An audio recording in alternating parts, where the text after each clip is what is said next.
Hello everyone, I'm Golden Sound, you're watching The Headphone Show by Headphones.com, and today we're taking a look at the 64 Audio U12T.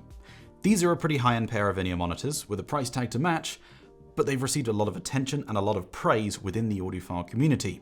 Some have even gone as far as to call these their benchmark for IEM performance. There's a few things which are a little bit different about these than your typical plug-and-play IEMs though. So let's roll the intro and start by taking a look at what you get in the box.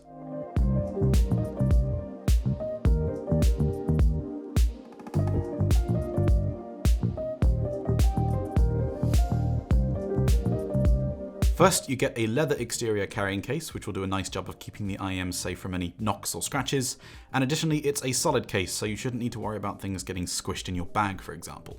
Always nice to see solid cases for that reason. I don't think there's an excuse to have a soft case in anything over $100 or so. A selection of tips is provided, 2 different silicone options in small, medium and large sizes, plus 2 styles of foam tips, so you shouldn't have any trouble finding something that fits your preferences in sound and comfort. And speaking of comfort, the IEMs themselves are pretty decent here.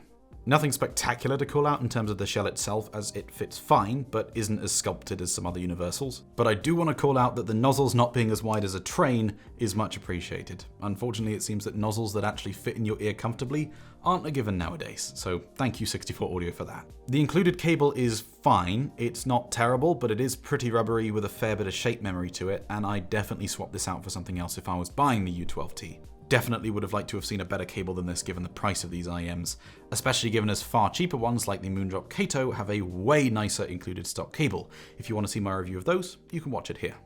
But the most interesting and unique thing you'll find in the box are the Apex modules. These are vents that alter both the bass response and the level of isolation that the IEMs provide. Stick around if you want to see some measurements. I'll be sticking with the M15 module for the review, as that's the default, but I'll talk more about each a little later.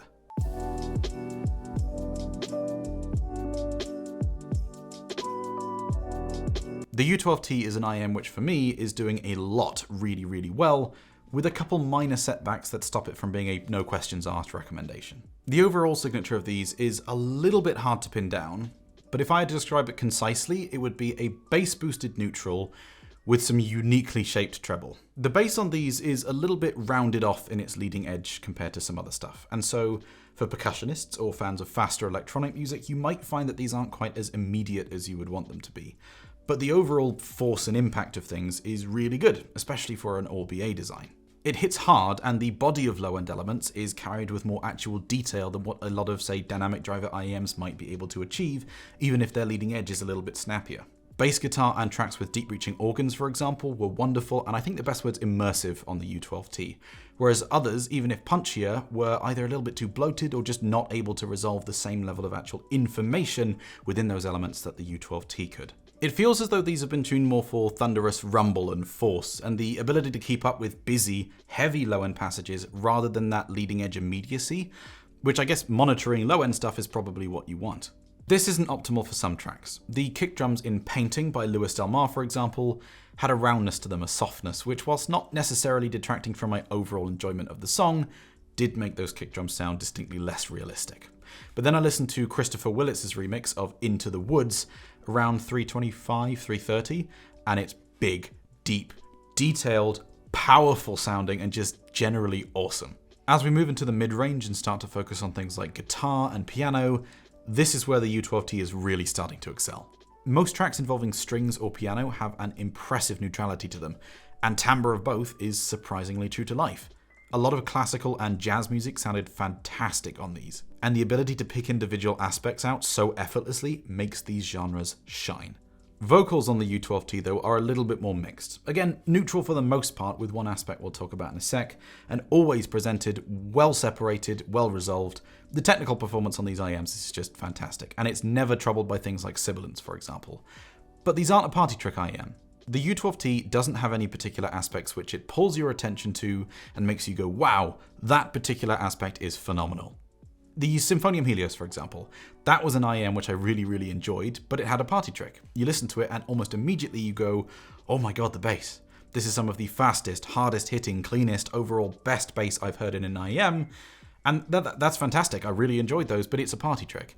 This doesn't have anything which immediately jumps out at you. You listen to them, And it's not trying to impress you with one particular aspect. This is trying and succeeding to be an excellent all-rounder. And so whilst the vocals on these are excellent in that they are very well resolved, the technical performance is fantastic, they're also very neutral for the most part. And if you're the kind of person that prefers a warmer, more lush, romantic presentation to your vocals, these aren't going to give you what you're looking for. That's quite a lot of people, and so it's worth noting. For me personally, I'm typically the opposite. I do tend to prefer a more tonally correct vocal presentation, and these are doing an excellent job of that, but the thing that makes me describe them as a little bit mixed is that there's a dip around 3 kHz. This takes away a little bit of the openness of vocals, and it leaves them sounding just a touch thicker than they should do. There's still a ton of clarity. These don't even begin to touch on being muddy. But they do just leave vocals sounding a little bit small due to that 3 kHz recession, but it's also easily fixed with EQ. Coming off that mention of clarity, that really is the word that keeps coming into my head when listening to these. These are extremely detail-oriented, being one of the most resolving IEMs I've tried, and in pure technicalities, with the exception of bass being a little bit rounded, these are absolutely top tier. Imaging is laser precise with these, and that in combination with the coherence and ability to separate complex mixes effortlessly makes tracks more and more rewarding to listen to on the U12T, the more difficult they usually are to reproduce well.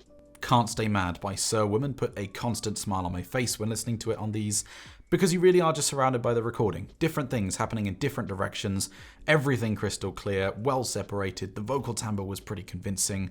It just wasn't doing anything that I could take issue with. The treble on these is interesting, because usually when you have something with an uneven or peaky treble response, that quickly shows up subjectively as harshness, sibilance, it makes it less pleasant to listen to. And whilst the U12T doesn't have what I would call an accurate treble response, and the measurements back that up, we'll see in a sec, it feels detail forward. It feels like violins and brass, for example, have more shimmer to them than they would have in real life, but this has the effect of making these small details really stick out. It's a clarity-first IEM, and it's doing this without any kind of problems or drawbacks. These are not sibilant at all. These did not fatigue me during long listening sessions like some brighter tuned IEMs frequently can, nor did the alterations to the treble take away from the realism of brass instruments, for example. I was aware when listening that things were being altered a bit, but I was usually quite appreciative of how detailed these sounded as a result. For some tracks which had very prominent cymbals, for example, like The Way Up by Pat Metheny Group, then I would have wanted something a little bit more even-handed. It wasn't unpleasant, it was still really nice to listen to, but just if I had the choice, I would have gone for something slightly softer. But for most stuff, the added detail or the more apparent detail that these provide is quite welcome. Now then, let's have a look at some squiggles.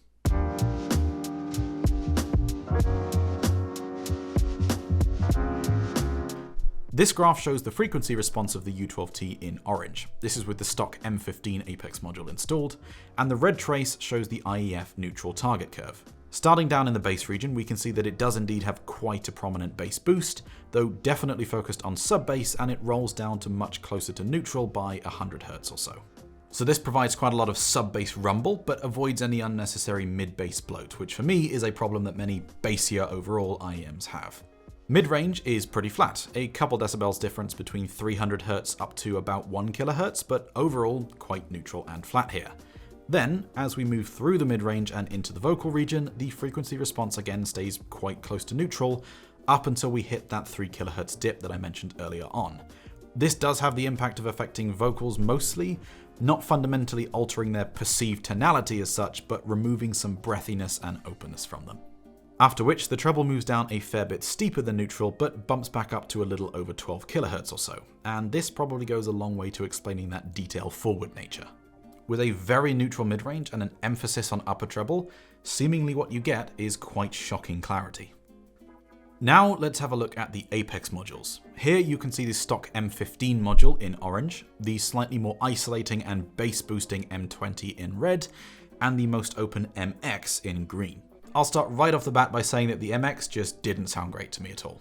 There's a huge reduction in bass generally, but also a much earlier sub-bass roll-off, and as shown on the graph, an increase in the 4 to 5 kHz region. I didn't spend a huge amount of time evaluating the MX just because I didn't enjoy them, but the overall effect is that they make these sound considerably thinner, and they also start to make some vocals sound slightly intense or even maybe resonant. So they just weren't great, I'll leave it at that. The M20 and M15 were both very enjoyable though. You can see that other than the bass lift itself, there isn't really much of a change, and that comes across in the sound. things were a bit heavier hitting and, well, bassier. Give something an increase in bass, and it makes it sound bassier, who'd have thought? But my preference for the M15 versus the M20 honestly just came down to my mood and the track I was listening to at the time. Other than that, they were very similar. I enjoyed them both. It is literally just a case of would you like less bass or more bass? That's all. So, what's my conclusion on the U12T then? I really like these, and it's quite clear why so many others have sung their praises before. They're not perfect. The two main things holding them back are a roundness to some macrodynamics and that 3 kHz dip, but the dip is easily EQable, and once you do, these are stunning. Some of the best detail I've heard in an IEM, an absolutely top tier technical performance overall, and a no frills or party tricks, honesty and clarity first tuning. The U12T are expensive, but they do a hell of a lot to justify their asking price, and they are some of the overall best IEMs that I have tried. If you'd like a pair for yourself, they are available at headphones.com. If you'd like to come and talk to me or other Wiggly Air enthusiasts about gear, music, or anything else at all, come and say hello on our Discord server or the headphones.com forum. I hope you found this video useful and entertaining. Until next time.